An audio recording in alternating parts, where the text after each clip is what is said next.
यन माया वशवर्ती, जिनकी माया से अखिल विश्व, यन माया वशवर्ती विश्वमखिलम ब्रह्मादिदेवास्कर, ब्रह्म आदि देव, देव है, ब्रह्मा जी देव हैं, वो प्रकट हुए प्रभु की नाभ से प्रकट हुए। सर्वप्रथम नारायण में सृष्टि का जो मालिक है, जिनके वशीभूत माया है, जो माया के वशीभूत कभी नहीं होते। आप कहोगे हिरण्य तो माया क्या था बना हुआ, राम जी क्यों वशीभूत हो गए? राम जी वशीभूत नहीं हुए, जानकी जी हुई थी।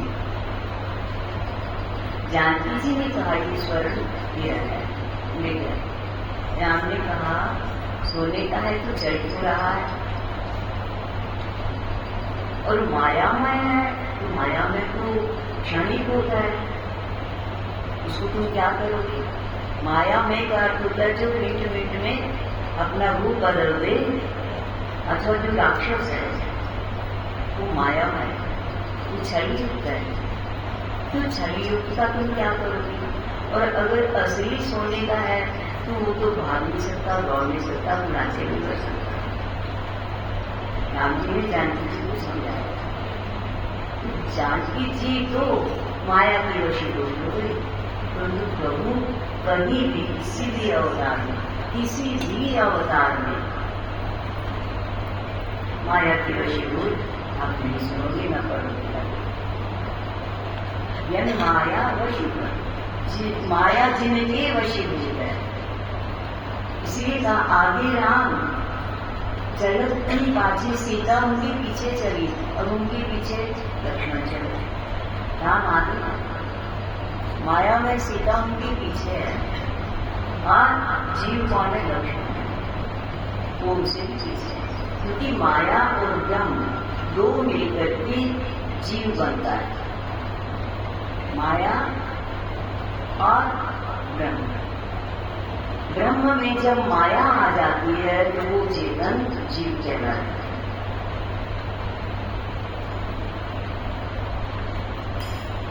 इसी चेतन में जब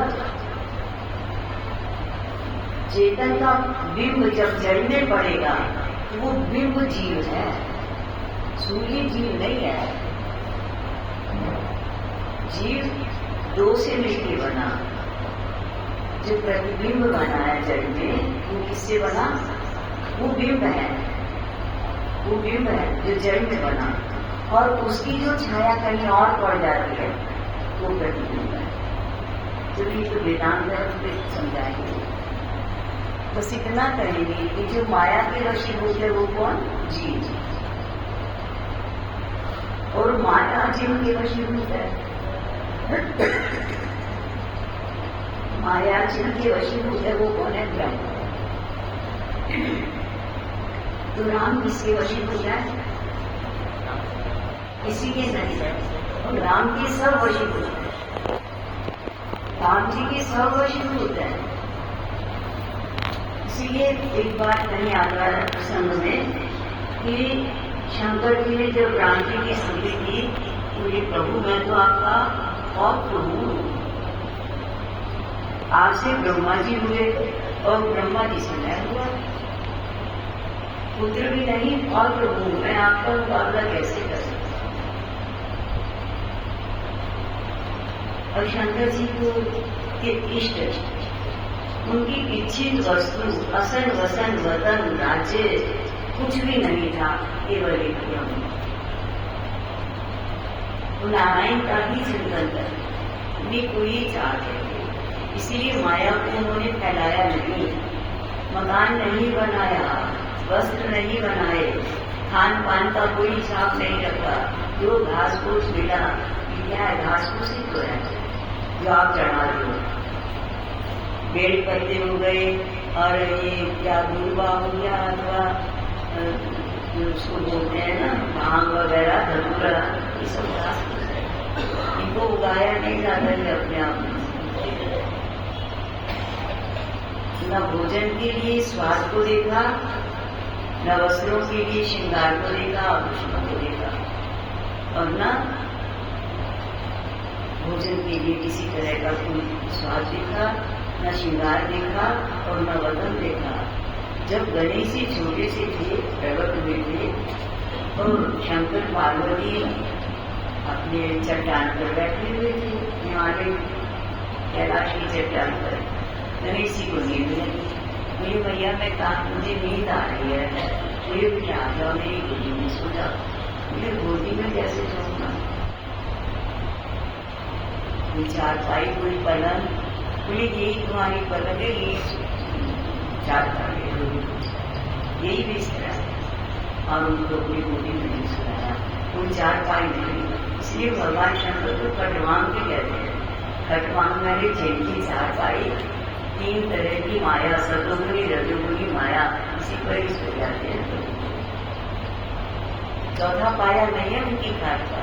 अब जैसे मान लिया हम आपकी खाट कहते हैं, आजकल तो खाटें होती नहीं है, चार पाई कह दो यार, वो तीन पाया जिसका हो उसको नींद आएगी क्या? खटवान कहा भोले शंकराचार्य ने। तो इसीलिए उन्होंने जब उनको पता चला ब्रह्म प्रकट हो गए, वो राम रूप में प्रकट हो गए, तो मैं जरूर उनका दर्शन करूंगा।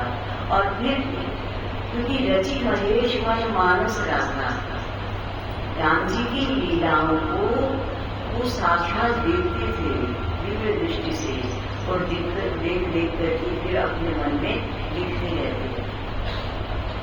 रामचरित्र मानस सबसे पहले शंकर जी ने रचा और हृदय में रखा। 22 समय शिवासन पार्वती जी को, वो भी जब वो पार्वती रूप में प्रकट हुई, सती रूप में नहीं।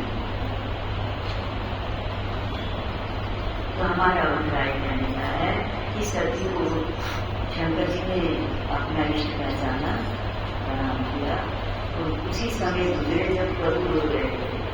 देखिए इनको तो हंसना आता, हंसाना आता, रोना तो आता ही नहीं, रुलाना आता।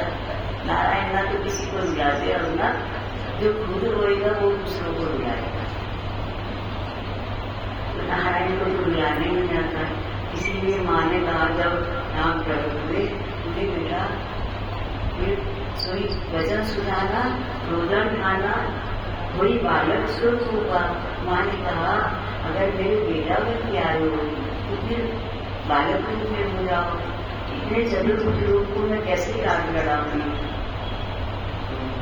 बालक रूप में कोई बालक स्वरूप उपाधि पाऊंगे, मालिक बालक हुए, तो ये बालक तो रोता है जन्म लेते, क्योंकि जब बालक का जन्म होता है तो माँ बेहोश हो जाती है पीड़ा से, और जब बालक का रोना सुनती है तो वो होश में आता है, उसके हृदय में प्रसन्नता छा जाती है।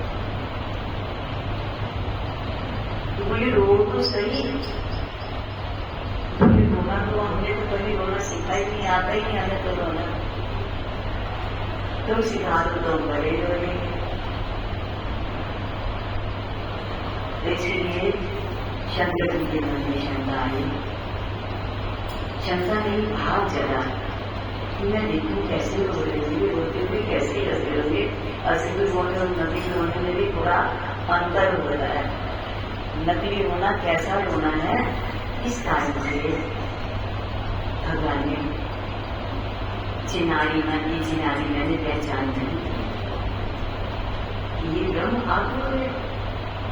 पहचानने की बातचीत नहीं की, उस प्रणाम किया और मुस्कुराते हुए आगे को बढ़ गए। राम जी ने भी मुस्कुराए, समझ तो लिया था राम जी ने कि शंकर जी ने, और वही का प्रोग्राम हो गया था। आप लोगों ने दरबार किया ही जानकी जी को और सती को भ्रम हो गया था, तो अब लोग परेशान है। बाबा तो भजन करने बैठ गए, बाबा तो चाहते ही थी शादी करना, तो परेशानी से करनी पड़ी सती की हटना। उनको मिल के वट वृक्ष के नीचे बैठ गए। जब सर्दी आई फांसी पूछा ये आए परीक्षा लेने गए थे या देने गए थे परीक्षा?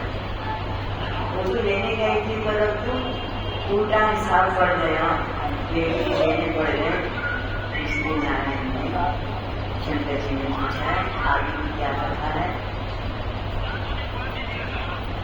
क्योंकि माँ का रूप धारण कर लिया ना सती माँ सीता को राम मानते हैं, माँ मानते हैं शंकर जी, और राम जी को जो मेरी माँ का रूप धारण करने उसको मैं पत्नी रूप में नहीं बनाऊंगा, स्वीकार करूंगा। तो इसलिए मन में कभी त्याग हो जाता। दई संगीत महेश हसी पूछी